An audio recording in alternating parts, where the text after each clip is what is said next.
7 अक्टूबर को जो कुछ हुआ पूरी दुनिया ने वो देखा और खूनी अक्टूबर इसे कहेंगे तो गलत नहीं होगा, लेकिन नवंबर में भी वो खतरा जो है वो बढ़ता जा रहा है। वो खतरा जिसका डर पूरी दुनिया को सता रहा है। इजराइल दावा कर रहा है कि उसने हमास की 150 सुरंगें हैं, उससे भी ज्यादा सुरंगें जिसको उसने टारगेट बनाया है, और उसके कई बंकर भी बम से उड़ा दिए गए हैं। लेकिन तबाही का बड़ा खतरा तो गाजा में नजर आने वाला है।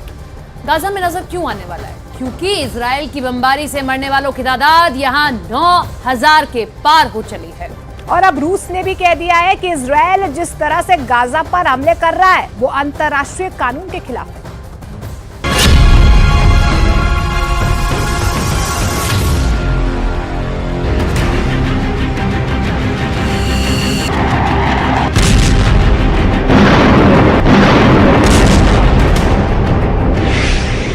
ये है इजराइल का F-16 फाइटर जेट, रात भर बमबारी करने के लिए तैयार है।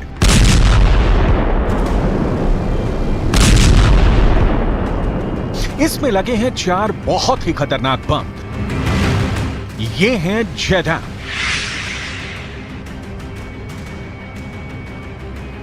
इस बम से इजराइल ने गाजा में बड़ी तबाही मचाई है। यही इस वक्त गाजा का सबसे बड़ा खलनायक बम बन चुका है। हर एक बम का वजन 950 किलो से ज्यादा है, यानी हर विमान पर करीब 4,500 किलो बारूद लोड किया गया है।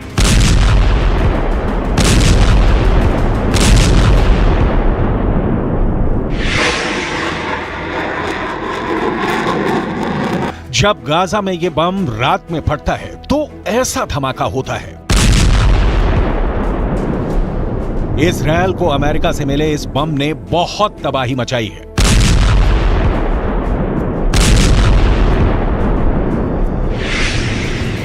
गाजा में पूरा महीना लाल अक्टूबर बन चुका है। लाल अक्टूबर यानी हर तरफ खून ही खून। इस बमबारी की शुरुआत 7 अक्टूबर के बाद से हुई, क्योंकि पहले हमास ने इजराइल में 1400 लोगों को मारा और अब इजराइल ले रहा है बहुत ही खौफनाक बदला।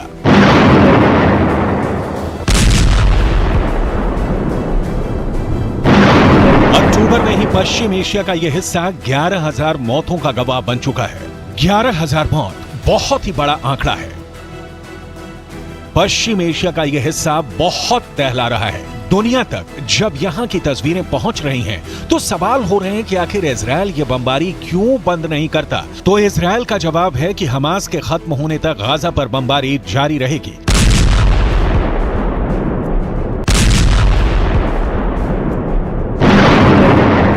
गाजा पर हो रही इजराइल की दिन रात बमबारी और धमाके देखकर लगता है कि अब खूनी नवंबर की तैयारी है।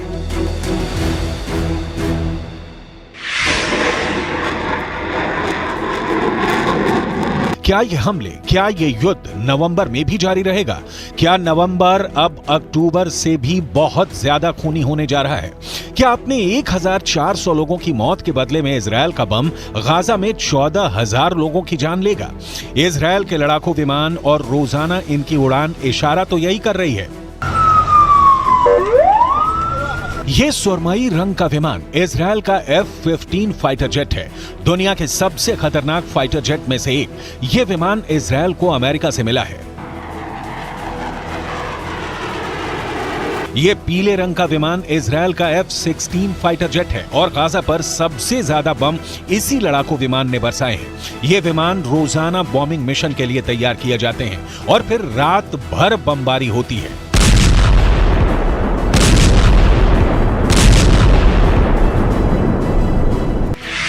F-16 अमेरिका का सबसे ज्यादा बिकने वाला फाइटर जेट है।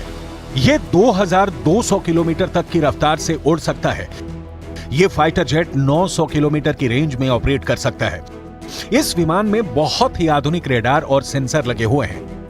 F-16 मल्टी रोल फाइटर है, यानी यह विमान पर भी अटैक कर सकता है और दुश्मन के जमीनी टारगेट को भी तबाह कर सकता है।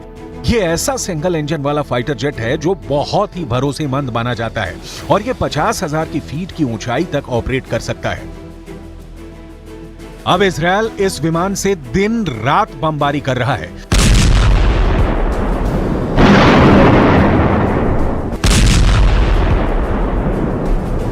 7 अक्टूबर के बाद से गाजा में कोई दिन और रात ऐसी नहीं गुजरती जब इजरायल ने इस विमान से बमबारी ना की हो। इसमें लगे हैं 4 बहुत ही खतरनाक बम। ये हैं JDAM यानी ज्वाइंट डायरेक्ट अटैक म्यूनिशन।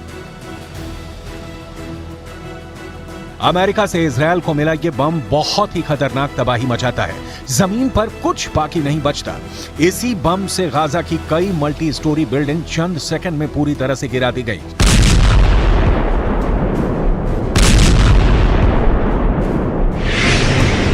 इस बम से इजरायल ने गाजा में बड़ी तबाही मचाई है।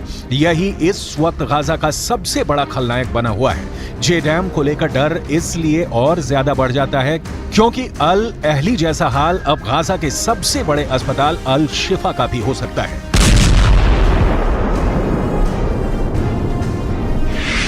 इजरायल की सेना ने ट्वीट करके दावा किया है कि अल शिफा अस्पताल के नीचे हमास का बहुत बड़ा अड्डा है। इजरायल की सेना ने एक एनिमेशन ट्वीट किया है। इसमें अल शिफा अस्पताल के नीचे हमास की सुरंग दिखाई गई है। कंप्यूटर ग्राफिक से बनाया गया ये वीडियो ये साबित करने के लिए है कि यह अस्पताल हमास का सबसे बड़ा अड्डा बन चुका है।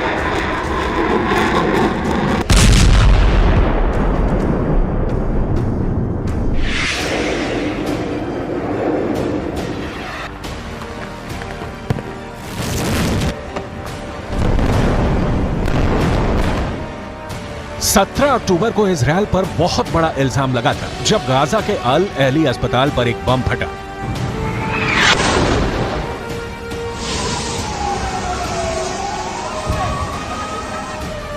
बताया गया कि यह JDAM ही था जिसने अस्पताल के कैंपस में सैकड़ों जान ली थी। ऐसा धमाका, ऐसे शोले कि सब कुछ खत्म हो जाए। ऐसा ब्लास्ट जो अभी तक गाजा के अंदर किसी ने नहीं देखा था। गाजा पर इजरायल के हजारों बम गिरे, लेकिन ऐसा ब्लास्ट पहली बार हुआ।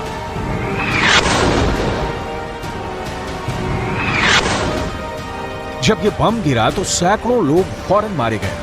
अल अहली अरब अस्पताल में हुए धमाके को लेकर इजरायल ने बहुत दलील दी कि ये हमास का रॉकेट था जो मिस फायर हुआ।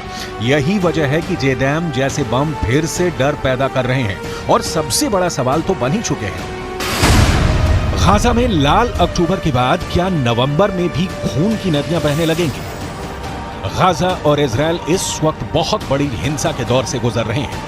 गाजा पर इजरायल हजारों टन बम गिरा रहा है तो हमास की तरफ से इजरायल में लंबी रेंज के रॉकेट फायर किए जा रहे हैं। पश्चिम एशिया का यह हिस्सा इस वक्त बहुत बड़े युद्ध के दरवाजे खोल चुका है जिसको रोकने की कोशिश जारी है। संयुक्त राष्ट्र महासभा में एक प्रस्ताव पेश किया गया ताकि इजरायल और हमास के बीच युद्ध विराम हो जाए, जंग खत्म हो जाए।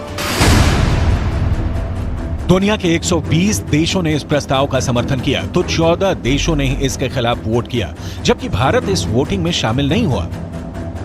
एक बात साफ है कि दुनिया नहीं चाहती कि गाजा और इजरायल से अब और बुरी खबरें आए। ना रॉकेट चले, ना टनों टन बम गिरे, अब खून न बहे। पश्चिम एशिया में शांति हो, हमले बंद हो, इसके लिए बहुत बड़ी अपील पोप फ्रांसिस की तरफ से भी आई है।